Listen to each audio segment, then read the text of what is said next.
নমস্কার, আমি সৌগতা। আর সকাল সকাল এখন আমি রেডি হয়ে গিয়েছি, আমরা প্রত্যেকেই রেডি হয়ে গিয়েছি। ব্রেকফাস্ট করব, আর ব্রেকফাস্ট করে আজকে খাচিয়ারের দিকে যাব। তার আগে আমি আপনাদেরকে সকালবেলা আমাদের হোটেল রুম থেকে ভিউটা একটু দেখাবো। অসাধারণ ভিউ, মানে এত সুন্দর ভিউ ছেড়ে না সত্যি যে সাইট সিইং করতে যাব একদমই ইচ্ছা হয় না, মনে হচ্ছে যেন এখানেই বসে থাকি সারাদিন। আর হোটেলটাও বেশ বড় এবং ভীষণ স্পেশিয়াস, খোলামেলা, আর সামনেই পাহাড়। সত্যি বলতে একদমই যেতে ইচ্ছে করছে না। আর আমার সবসময় কোনো পাহাড়ি কোনো জায়গায় আসলে মনে হয় যে লোকালটা এক্সপ্লোর করি, লোকাল চারিদিকটা ঘুরি বেড়াই, লোকাল লোকজন দেখি। কিন্তু আবার এটাও হয় না যে কোনো জায়গা বেড়াতে আসলে তার অ্যাডজাসেন্ট জায়গা, এখানে একটা বাঁদর এসেছে, তো তার যে অ্যাডজাসেন্ট জায়গাগুলো থাকে সেগুলোতে না গেলেই নয়। তো সেজন্য আমাদেরকে যেতেই হবে। তো কিছু অপশান নেই, মনে ইচ্ছে থাকলেও আমাদেরকে বেড়াতে যেতেই হবে আজকে। তো দেখা যাক, তাড়াতাড়ি যদি ফিরতে পারি তো ইচ্ছে আছে চারিদিকটা একটু ঘুরে দেখার। অ্যাজ অফ নাও ব্রেকফাস্ট করবো এবং ব্রেকফাস্ট করে আমরা বেরিয়ে যাব। তো 8টা থেকে এখানে বুফে লাগে, তো এখন অ্যারাউন্ড ওই 7:30 পৌনে 8টা মতন বাজছে। তো যাই, আগে ব্রেকফাস্টটা করি, তারপরে দেখা হচ্ছে আবার।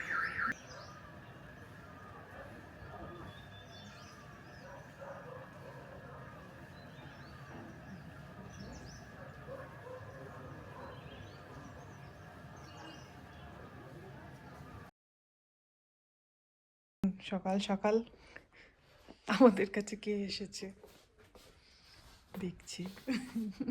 ও নিজেকেই বোধহয় দেখতে পাচ্ছে তোকে।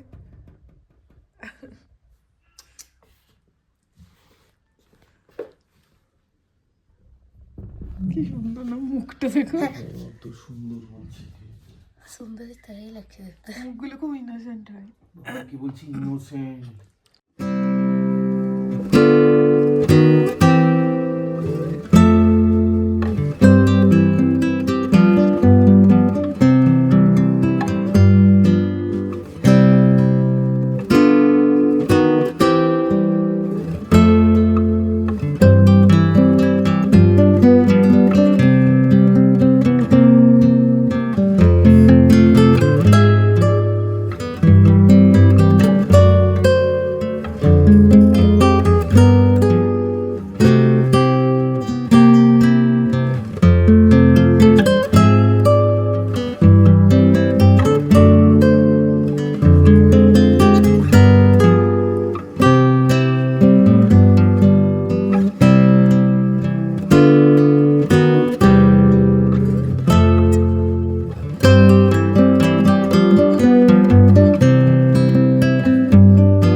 ব্রেকফাস্ট করে নিয়ে আমরা আবার রুমে চলে এসেছি।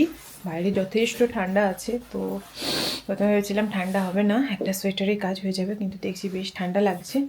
তো সেজন্য আবার জ্যাকেট ট্যাকেট নিয়ে নিলাম। আর কালকে দোকানেরই একজন বলছিলেন যে ওখানে হালকা ফুলকা স্নো পেলেও পেতে পারি, তো সেই জন্য গ্লাভস টাভসগুলো নিয়ে নিলাম, যদি স্নো পাই এই ভরসাতে। তো এবার বেরিয়ে যাব আমরা। জাস্ট একটু রেডি হয়ে নিই, বাকি অলমোস্ট আমি রেডি হয়ে গেছি, ছেলেও রেডি হয়ে গেছে, হাজব্যান্ড একটু রেডি হয়ে নিলেই আমরা বেরিয়ে যাব।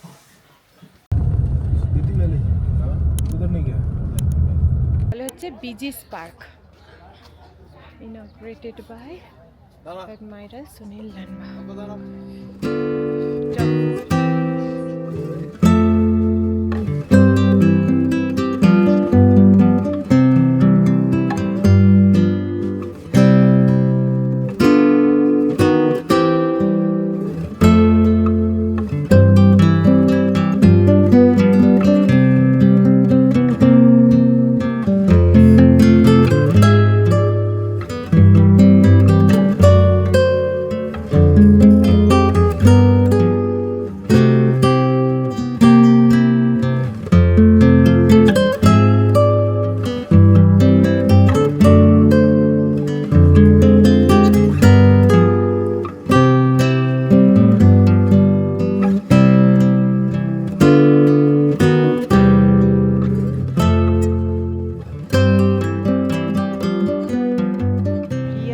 fuel tank. Indian Airlines used T-55 tanks extensively in its conflicts with Pakistan. Acha.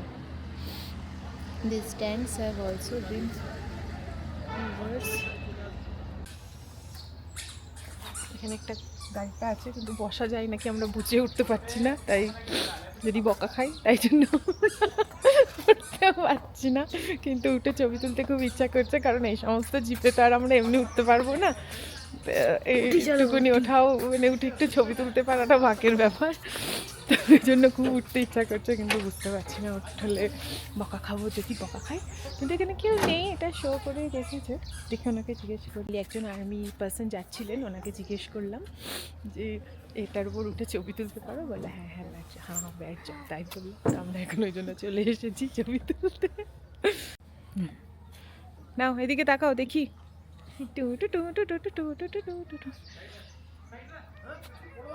কিছু টানা হিচড়া করিস না বাবু, সব কিছুতে হাত দিস কেন? কেমন মজা লাগছে? এই সবাই তো কোনোদিন এমনি পারবো না, আমি আবার কোন দিকে বসে আছি। তাকাও তাকাও। খুব ভালো লাগছে সত্যি, আর্মির জিপ বলে কথা।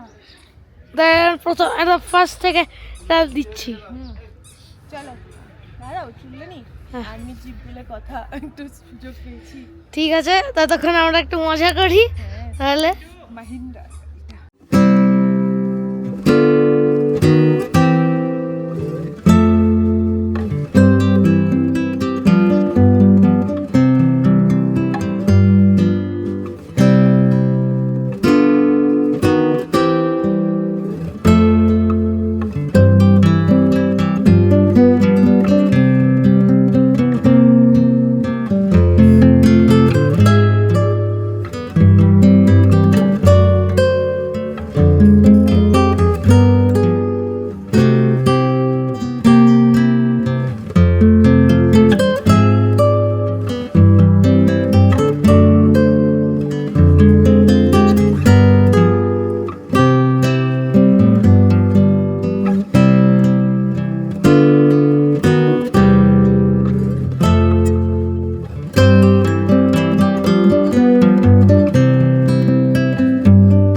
এই জায়গাটার নাম হচ্ছে গ্রিন ভিউ পয়েন্ট। এখান থেকে জেনারেলি ছবি তোলে লোকে, সত্যি ভিউটা ভীষণ সুন্দর। এই সাইডে ভীষণ সুন্দর লাগছে, আর শান্তশিষ্ট, এমনিও জায়গাটা ভীষণ শান্ত। আমি অমৃতসরও দেখছিলাম, ভীষণ শান্তশিষ্ট জায়গা। ডালহৌসিও তাই, ভীষণ সুন্দর শান্তশিষ্ট জায়গা, লোকজন ভীষণ সুইট, শান্তশিষ্টভাবে কথা বলছে। তো এখান থেকে ওই ভিউটা, এখান থেকে খুব ভালো ভিউ আসছে, পুরো ভ্যালিটার মনে হচ্ছে যেন পুরো একটা ভ্যালি। মানে আমরা অনেকটা উঁচুতে আছি, তো পাহাড়গুলো সব নিচুতে, চারিদিকের বাড়িঘরগুলো সব নিচুতে, ওই দূরে প্রচুর বাড়ি আছে, আর পুরো পাহাড়গুলো সমস্ত দেখা যাচ্ছে। খুব সুন্দর লাগছে জায়গাটা।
জানি না ক্যামেরা কতটা জাস্টিস করতে পারছে এই ভিউটার সঙ্গে। চোখে সত্যি অসাধারণ, মানে সত্যি চোখে দেখার মতোই ব্যাপার। ভীষণ সুন্দর একটা ভিউ, ভীষণ সুন্দর, খুব সুন্দর লাগছে। যদি আমার ভিডিওটি ভালো লেগে থাকে তাহলে আমার ইউটিউব চ্যানেলটি সাবস্ক্রাইব করে নেবেন এবং আমার ফেসবুক পেজটি লাইক করে নেবেন। সবাই খুব ভালো থাকবেন, সুস্থ থাকবেন। Thank you.